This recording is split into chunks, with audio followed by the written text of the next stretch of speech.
از داخل پلک میریم چربی اضافی رو برمی‌داریم، یه مقدار توی گودی پیوند می‌زنیم، اینجا فیکسش می‌کنیم. این یکی هم همین کار براش انجام میدیم. چون جوان هست خیلی چروک نداره، اگه چروک هم داشت از زیر موش هم ممکنه یه مقدار پوست برداریم، یه کمی اینجوری کشیده میشه. درست. بعدش هم این که یک هفته بعدم بخیه‌هاشون رو می‌کشیم و برای مایناشون هم بعد 3-4 روز خیلی بیشتر می‌خوابه. ببینیم چطور میشن. خب این پایان عمله.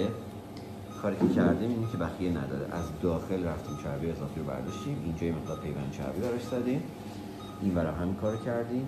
اگر کمی چروک داشت اینجا یه پایین ممکنه یه مقدار هم یه مقدار پوست برداریم، یه بخیه بزنیم درست زیر موجه ها که اصلا جاش نمونه.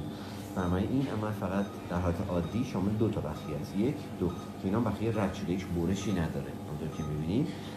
و بخیه ها رو بعد از 1 هفته میکشیمش، مریضی 2-3 روز زور نزنه و حمام هم 3-4 روزی نره دیگه اوکی هستش. یه هم میذارم برای که براماشون بخوابه. مرسی.